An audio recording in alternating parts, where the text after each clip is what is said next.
This is the Cyprus News Digest with Rosie Haralambous.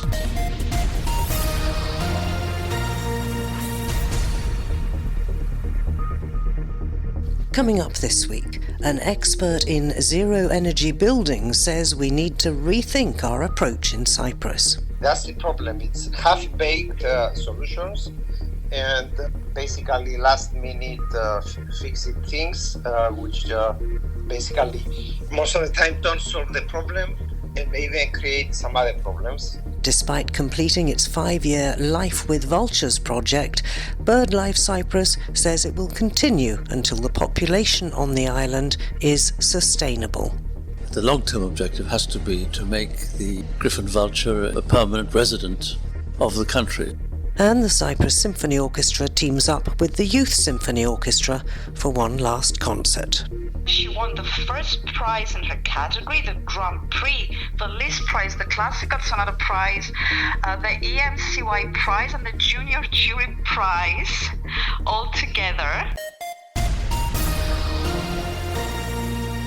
We've heard much recently about smart buildings and indeed zero-energy buildings.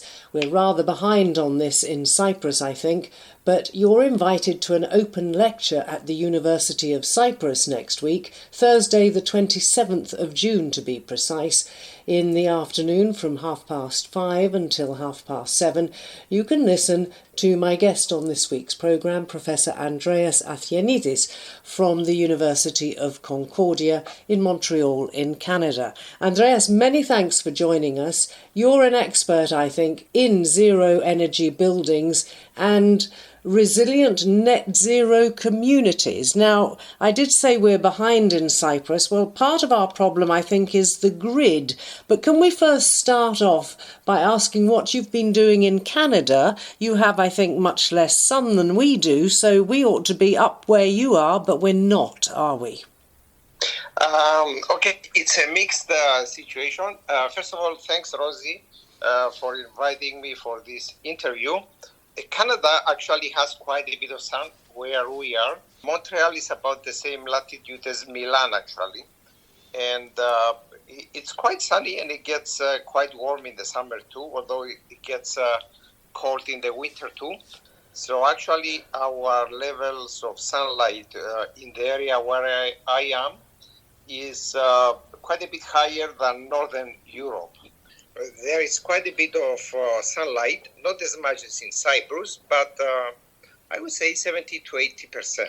But you've made great use of it in Canada, haven't you, yes, Andreas? yes. And I think the problem I want to talk about with you today is the fact that despite years and years of those solar-powered water heaters on the top of our buildings, we haven't moved on to the modern era and looked at the entire building. We're still mostly just heating our water and occasionally making some electricity. Yeah, that's correct. So in Canada, a big part of the motivation for using solar energy are the cold winters when it can go up to minus 20, but it's usually sunny at the same time. So you have the sun when you need it, basically for passive solar heating through south-facing windows.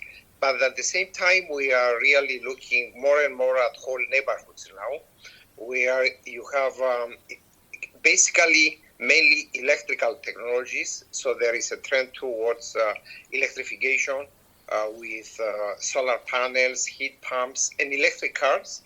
All of them working together as one system to share energy and move towards net zero energy.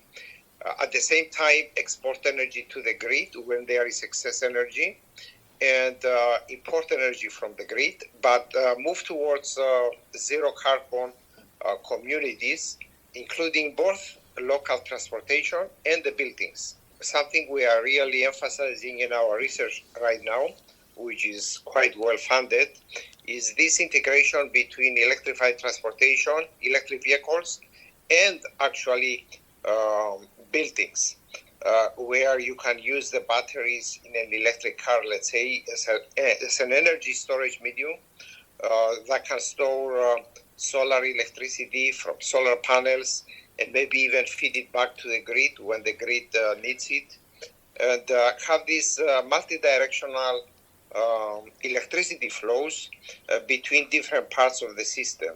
Well, that sounds great, but Andreas, the problem we've got here, as far as I'm aware from the many interviews I've done about this over the last years, is our grid and our storage capacity. And we keep saying we've got to make it better, but we don't seem to be making it better, and we can't really move forward with all the things you've been talking about, can we, until it is made better? Yeah, that's correct. You have to look at the whole energy system as one system, both the grid, the buildings, and the transportation system. I don't see yet many electric cars in Cyprus, and gasoline engines create a lot of emissions, and that's something eventually that is happening everywhere, and move towards electric transportation, which creates clean air in our cities and neighborhoods. So there is the advantage of clean air, but at the same time, that energy storage in electric vehicles can be used as part of the energy system. And when I talk about the energy system, I mean everything, not only the grid, but also the energy storage in buildings and energy storage in cars. Eventually, you need more distributed energy storage, both in the grid and in the buildings and in the cars. When you have large developments going up, like shopping malls and big industrial centers, there should be energy storage in these facilities. Otherwise, all of these facilities need a lot of electricity at the same time. Typically, let's say when it's very hot, for cooling purposes. So if energy storage is integrated in the design of the grid and also in the design of new neighborhoods and large developments like shopping malls and other large facilities, then by optimizing the operation both of the grid and all the buildings together, then you can achieve a lot more and reduce the peak demand for electricity. So the big problem is managing peak demand for electricity. But the big problem here, Andrea, sorry to interrupt, the big problem here from what you've just said is the fact that we have not passed legislation that says if you want to put in planning permission for anything, you must have within your plans a zero energy building. And surely that's the first step to make sure that we don't keep building more buildings that are wasting energy. I think it's also part of what the EU required from us, and I believe we signed that we would do it many years ago, and we still haven't done it. So how do we move that on? The key is energy storage and optimal operation of buildings and the grid together.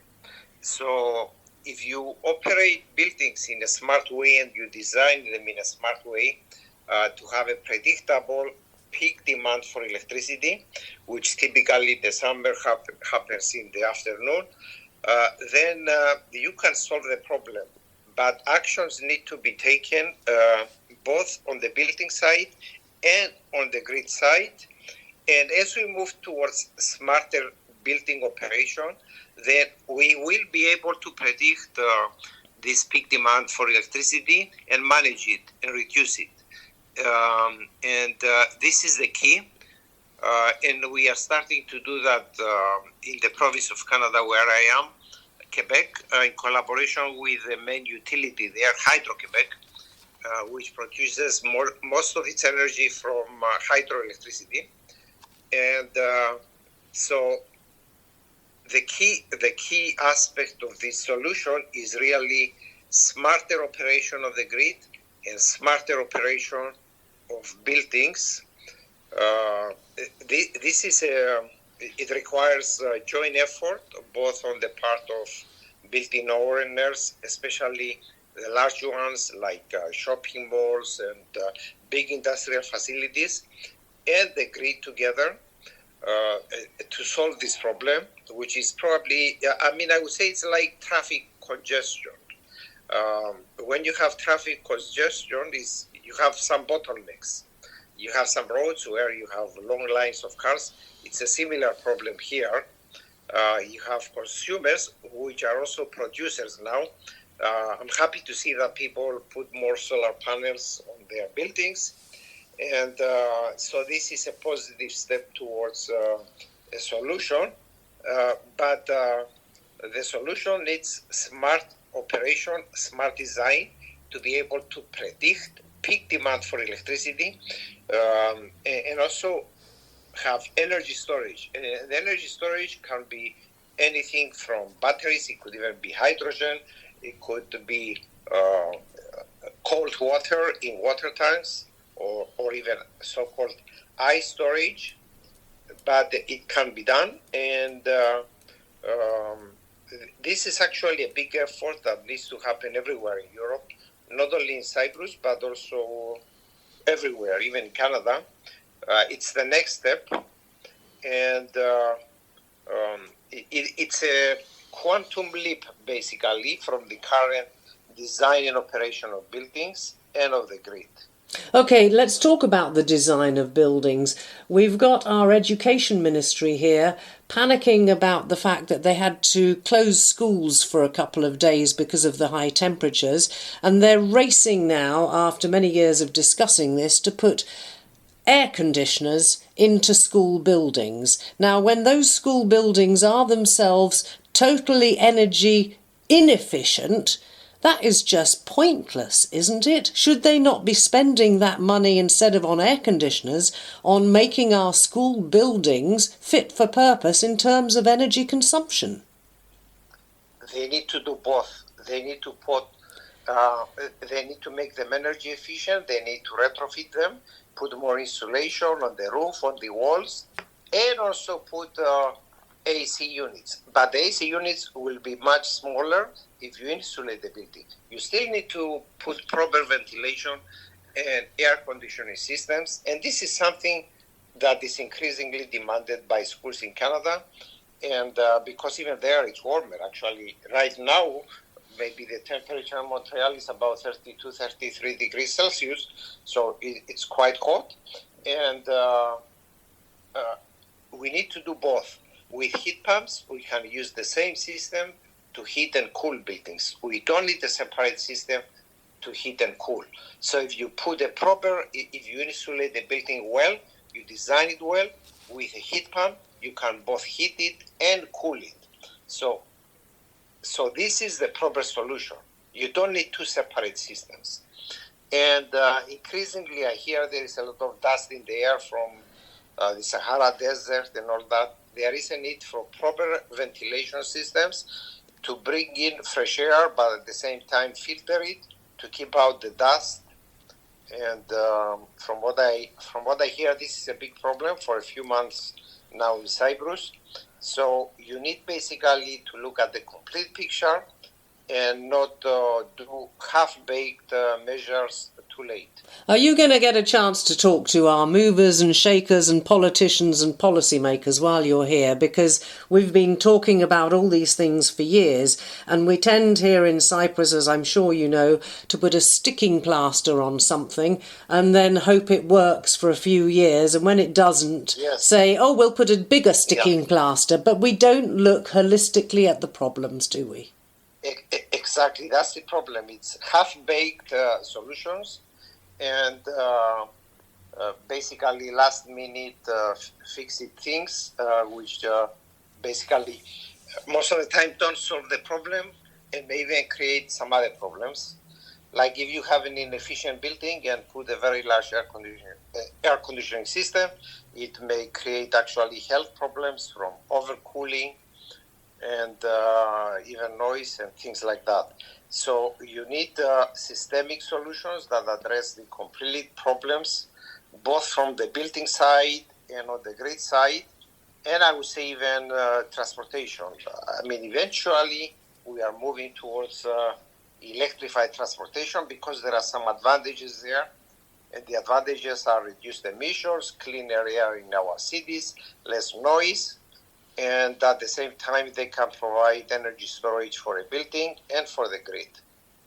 It does seem that we've got an awful long way to go. I should be very interested to know who decides that they will join you in your audience next Thursday, June the 27th, 5:30 to 7:30 at the University of Nicosia. And you get the chance to hear my guest on this week's programme, Professor Andreas Athkianitis from the Concordia University in Montreal, Canada, talking about modelling and design of smart, resilient, net zero energy buildings and communities.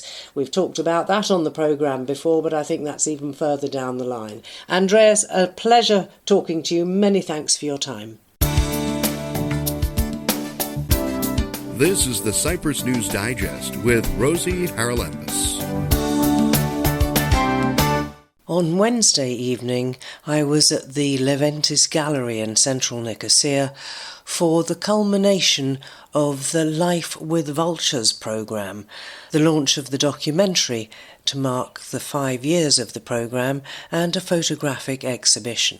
It all went ahead, sadly, without the presence of Martin Helekar, the director of BirdLife Cyprus, who passed away suddenly and very prematurely last week.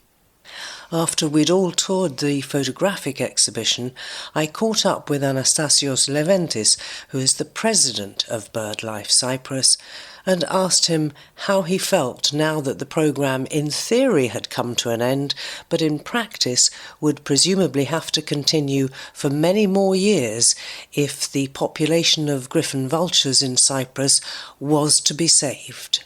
Yes, I mean, it's a stage in the development of this particular project, and it will, as you rightly say, it's a stage if it has been completed, but it's no good unless you continue, because the objective, the long-term objective, has to be to make the griffon vulture a permanent resident of the country. Sustainable to breed one here, as well. Sustainable, and which will continue. Is actually problem with the all vultures, particularly the griffon, is that they're very slow breeding birds. They only lay one egg, and they don't start breeding until they're over 6 or 7 years of age. So, And we've lost so many before Exactly. they've got to that stage. exactly. Yes, that's why the main emphasis has been on the poisoning problem. But it takes a mental change, doesn't it? Yeah. And I'm wondering what we need to do, because it is a mentality thing, isn't it? Yes, it is. The problem here is actually with the older generations, I think, both in terms of the poisoning problems, but because all the farmers are old, all of the systems are all rooted in what they were used to doing, and their reaction was to put poison down if there's even the suspicion of something happening, or of a fox around or something. So, And yet it's illegal, of course, not just to put poison down, but foxes are protected too. Yeah, exactly. They're protected. Yeah, and they should, and it's totally illegal. But nobody's taken any notice. Now, we assume, a lot of people assume that you're connected with museums, with art, with culture, and Yes, so yes, on. yes, we are, yes. So you have a lot of influence in a lot of different areas. How can you bring that to bear to make these changes and inform people, particularly young people, about how we need to change to make this work? Well, you will have noticed, I think, that most of the people here were active people, were younger generation people anyway. And you're right, our foundation historically was very much involved with culture, particularly involving in relation to Hellenic areas and with history of the Eastern Mediterranean. But You've branched out. More recently, we started early on. Actually, we were doing that even when my brother was alive. I mean, he was doing quite a lot of environmental work, but it wasn't the main sort of activity at that time. Now, conservation has become very much a major theme now. We still do all the cultural work we need, and we still do the educational work that we've been doing. The two are intertwined, though, They aren't are, they? absolutely, yes. But we are sort of in a kind of mild way, to give you one example, we try to change the emphasis a little bit. We have a research program, for instance, with the University of Cyprus, and we support between 10 and 15 major research projects every year. Now, in the past, most of the research undertaken was scientific, but about 4 or 5 years ago, the Vice-Chancellor of the university took me aside and said, look, he says, quite honestly, he says, any good scientific research project worth sort of attention for the future can usually be funded successfully via the EU, various EU funds and projects that are particularly because it's in Cyprus. What we can't find is funding for any of the humanities subjects, people who are historians or anything to do with non-scientific. So may I advise you to focus not on science, but on other subjects, on other areas of specialization. And we did, of course, we were very happy to do that because that's our original business anyway. So now, of the 10 to 15 projects, probably 2 will be scientific and the rest will be something to do with history or with archaeology. So it's a new departure, but it's one that I think, from what you've told me just now, is something that you see as the future for where you put your funding. Yeah, I think it's, the idea is still to fund work within the university, but what we try to encourage, of course, very strongly in any universities we deal with is anything which involves multiple departments, something which needs work from various directions. That's the way the universities are moving now. They're the people who insist. We were the ones, earlier on, saying we like projects with this kind of approach, and they were sort of reluctant, and always departments didn't want to abdicate certain parts of their work. But actually they found that it's worked very well. And all the universities we work with now, Cambridge, we were involved with this CCI, which is a conservation thing, but it involves 5-6 departments of the university, and they all work very happily together. And in fact, they get far more interesting results as a result with those associations than was ever possible under the previous regime. So, well, we hope that the results from the Vulture project really do pay dividends. But here again, you need to work with a lot of people. You need to work with medical people, as you heard. I mean, half of them have something to do with veterinary medicine, something to do with various aspects of the ecology of the birds themselves, physically. You bring all those things together, and it works very well. And the staff here are very good at finding the right people. Anastasios Leventis, President of BirdLife Cyprus, and you'll be able to catch that exhibition around the island in the coming weeks. Keep up to date with events in Cyprus and around the world with the Cyprus News Digest. The Cyprus Symphony Orchestra is teaming up with the Cyprus Youth Symphony Orchestra for a very special concert on Friday the 28th of June. Joining us to tell us all about it from the orchestra's administration is Constantia Ilia. Constantia, tell us a little bit, if you will, about the history, first of all, of the Symphony Orchestra. It's been going, as I recall, for years. The Cyprus Symphony Orchestra has existed since actually 1987. It was established back then as Cyprus State Chamber Orchestra, consisting only of strings. It was a part-time orchestra at the beginning, and it became a full-time professional orchestra in 1999. So it's a fairly young orchestra, like 25 years. Tell me a little bit as well about teaming up with the Youth Symphony Orchestra. Now, I do know, having followed them, that they have some highly talented youngsters there, don't they? Exactly. The Cyprus Youth Symphony Orchestra has expanded enormously its activities during the past 10 years or so. At the same time, there's the Music Academy and also the Symphopedia program, which respectively trains children from a very young age. It's like a holistic music education that does not only include private lessons on their instrument, but also chamber music training, ear training, rhythmic training. They have numerous opportunities to play when they get up to a certain level and above in various events around Cyprus.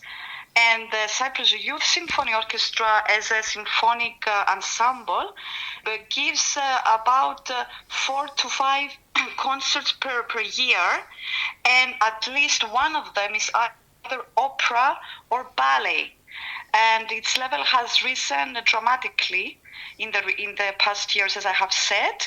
And also, may I say that many of the members of the Cyprus Symphony Orchestra, the professional musicians, are training the young musicians of the youth orchestra within the music academy. Yeah, it's great because they do bring them on, yes. don't they? We must move on to this event at the Scalie Amphitheatre. In the heat we're having at the moment, open air concert sounds like the perfect evening. Tell me more about that. And I think that the soloist is also a young person. Exactly. This event, which closes the artistic season, has been established since 2017, and it's an event where the two orchestras basically come together. There will be around 90 to 100 musicians on stage, half of which will be members of the Cyprus Youth Symphony Orchestra. The name Cyprophonia is exactly because it promotes the talents of Cyprus, basically. And we always have a young Cypriot soloist in the program. This time round is going to be the exceptionally talented Anna Avramidou, a young pianist of just 16 years old. Anna has already won many prizes in piano competitions in Cyprus, Greece, Germany, Mexico, and Russia. And her most recent huge success was in the 6th World Competition for Young Pianists, France Liszt, last year, where she won the first prize in her category, the Grand Prix, the Liszt Prize, the Classical Sonata Prize, the EMCY Prize, and the Junior Jury Prize all together. She started her piano lessons at 5 years old at Musica Mundana Music School, and at the moment she's in her second year at the Purcell School for Young Musicians in London, and her studies are being funded by the Leverhulmer Trust and the Leventis Foundation. Perfect. Now tell us a little bit, if you will, please, about what they're going to be playing on the 28th. Okay, the program includes the very famous and much loved Rhapsody in Blue by George Gershwin. This year it's been 100 years since it was composed. This piece is very special. It's very youthful.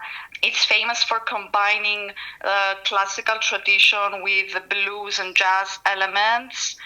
And I have to say that the piece was actually chosen by Anna herself. She proposed to perform this piece. And in the second half of the program, we have the 5th Symphony of Dmitri Shostakovich, which is considered one of the greatest symphonic achievements of the 20th century. So it's going to be a very special evening. It's Friday the 28th of June at the Scalie Amphitheatre in Arlanja. It starts at 8:30. Where can people get tickets and how much do they cost? Exactly. Before I go on to the tickets, may I say that this concert will be conducted by the artistic director of the Youth Symphony Orchestra, Mr. Yorgos Koundouris.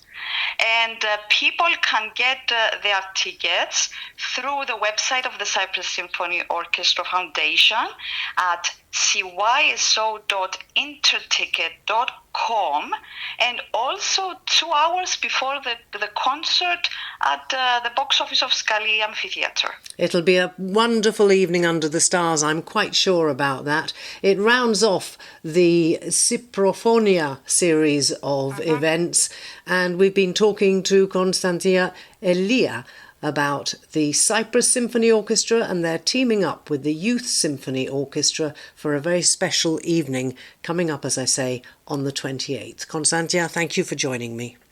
Thank you very much, Rosie.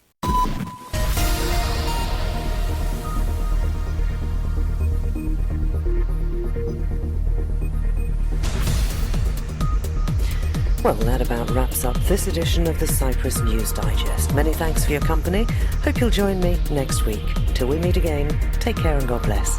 Bye-bye now.